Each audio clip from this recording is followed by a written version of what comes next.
Bonjour, vous allez bien, mes frères et sœurs? Alors, nous sommes à la fête, et cette fête, c'est la fête de la connaissance, la fête du savoir. Mon peuple périt par manque de connaissance. Tout le monde prononce d'ailleurs cette parole, ce verset qui est vraiment fondamental, c'est vrai. Et moi aussi, j'atteste que nous mourrons parce que nous sommes vraiment des ignorants. Et cette ignorance est très grave. Et voilà pourquoi nous devons vraiment venir chaque fois pour acquérir encore un peu de connaissances et ça va nous aider nous tous. Alors, c'est toujours moi, votre humble serviteur, Joseph Sion, qui continue toujours sur le même thème, sur le mystère de l'enlèvement. Alors, posons-nous la question, comment Dieu vient finalement nous enlever? Est-ce qu'il va rester dans les cieux, comme disent certains? Et à ce moment-là, nous allons nous envoler comme des ballons de baudruche. Alors ça, c'est un peu de la fiction, mes frères et sœurs. Oui, vous pouvez me regarder et calquer les yeux. Finalement, ça va se passer comment? Alors, je vais lire un verset parce que très souvent, nous nous disons que la seule venue du Seigneur, c'est dans les nuées. Mais nous ignorons qu'il y a plein de versets dans la Bible qui parlent de la venue secrète de Dieu. C'est-à-dire que Dieu vient en secret. Et c'est un verset que je veux vraiment lire. Comme ça, ça va déjà nous titiller un tout petit peu. Apocalypse 16, 15.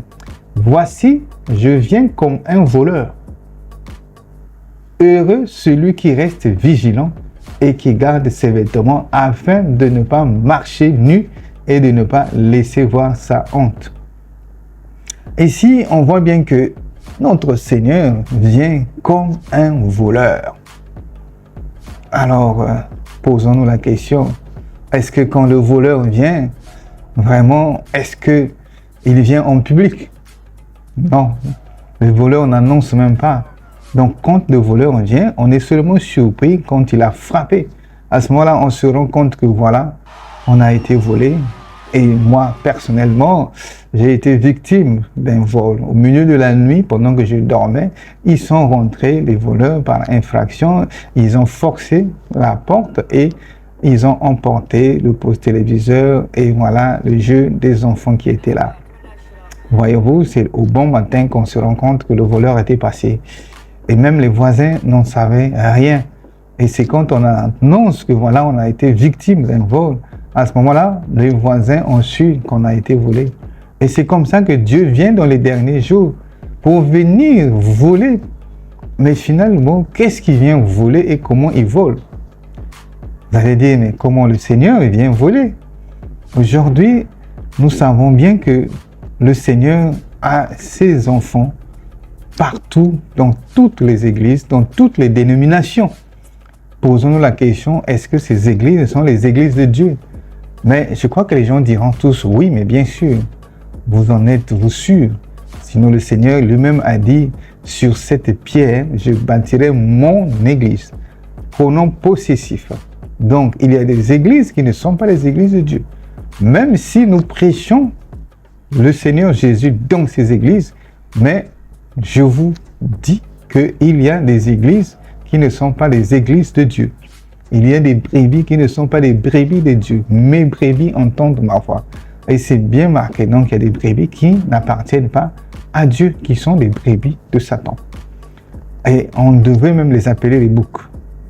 Alors, donc, nous pouvons comprendre, mes frères et sœurs, que la venue secrète de Dieu, venant comme un voleur, vraiment, est une venue dont nous n'avons même pas une idée et comment ça va se réaliser. Donc, venir en secret, notre Dieu, pour venir voler. Qu'est-ce qu'il vient voler? La première question, il vient voler les trésors. Ce sont ces trésors. Et qui sont ces trésors-là? Ou quels sont ces trésors-là? Mais ce sont les brebis de Dieu qui sont éparpillées partout, disséminées dans les dénominations. Et comment il vient voler? Mais il vient voler à travers sa parole. Mes brebis entendent ma voix, je les connais et elles me suivent. Et une fois que ces brebis qui sont éparpillées dans toutes les dénominations, qui ne sont pas d'ailleurs les églises de Dieu, quand elles entendront la voix de Dieu, ces brebis par elles-mêmes finiront par sortir de ces églises. Voilà encore comment Dieu vient enlever chacun de ses brebis, chacune plutôt de ses brebis, chacun de ses enfants qui sommeillent tantôt, qui sont là avec tout le monde, mais à la fin, il y aura une séparation. Et ce n'est pas par force, c'est seulement à travers la voix de Dieu. Alors, nous comprenons que quand Dieu vient en secret, il viendra parler. Mais quand il va parler, est-ce qu'il va parler sous la forme de l'esprit ou bien qu'il va parler sous la forme de la chair? C'est ça aussi une question qu'on doit se poser. Est-ce que l'esprit, quand il parle, nous pouvons comprendre, nous pouvons entendre et nous pouvons réagir? Certains diront oui, mais moi je dirais que c'est confus encore, parce que je préférerais qu'on me parle comme je vous parle. Et là c'est clair, et je peux entendre et réaliser si c'est la voix de Dieu, si ce n'est pas la voix de Dieu. Et donc, Dieu, quand il vient dans les derniers jours, bien sûr, il va se faire chair. Vous allez dire comment? Mais oui, c'est ce que ça veut dire. Parce que quand Dieu vient finalement dans la chair, il vient en secret.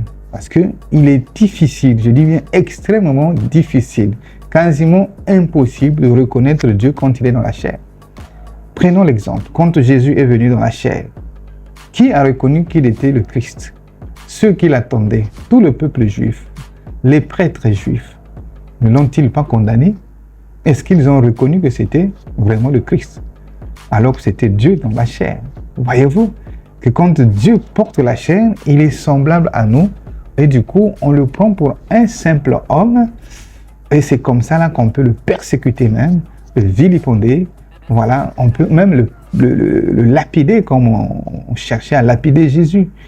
On peut le traiter de tout comme étant un vulgaire homme et même jusqu'à le traiter de Belzébul, qu'il avait un démon, jusqu'à dire que voilà, c'est un violeur de sabbat, alors que c'était Dieu, le Créateur lui-même, qui a été revêtu de la chair et c'est là qu'il vient en secret.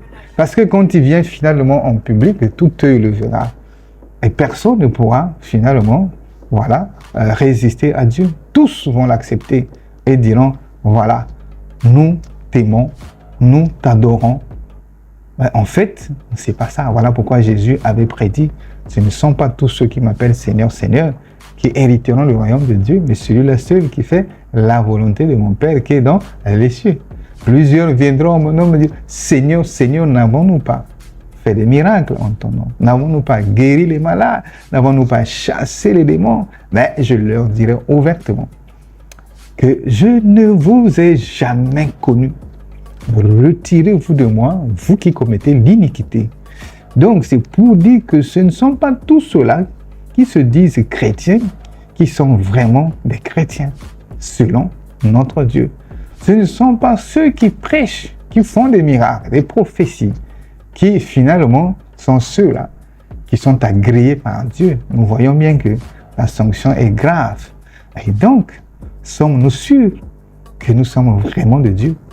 Sommes-nous sûrs que nous sommes agréables à Dieu? Sommes-nous sûrs que nous sommes dans la vérité? N'allons-nous pas nous comporter comme les pharisiens et les scribes hypocrites qui se sont opposés au Seigneur Jésus? Alors, l'enlèvement, c'est d'abord accepter le retour du Seigneur dans la chair. Et c'est là, quand il parlera, les brebis de Dieu entendront la voix de Dieu. Voilà ce que je voulais dire. Parce que Jésus, quand il revient, il va encore renaître, et il va grandir. Ça peut paraître un peu pas trop clair à votre niveau, mais nous allons en débattre prochainement sur le retour, de quelle forme notre Seigneur, sous quelle forme il va revenir. Est-ce qu'il va revenir, voilà, sous la forme de l'esprit, comme beaucoup finalement croient qu'il viendra sous la forme de l'esprit, ou bien qu'il va venir, voilà, sous la forme de la chair. Et sous la forme de la chair, donc il sera encore une personne physique. Et c'est quoi quand Dieu est dans la chair? Comment pouvons-nous comprendre, voilà, ces aspects de la vérité? Et nous pourrons en parler sur l'incarnation de Dieu. C'est quoi finalement? Quel est le sens de l'incarnation? Alors, on se donne rendez-vous encore, nous allons parler de l'incarnation. Voilà, sur notre prochaine vidéo. Que Dieu vous bénisse. Et si vous avez des questions, n'hésitez pas. J'espère que vous comprenez quelque chose. La lumière apparaîtra. Que Dieu vous bénisse.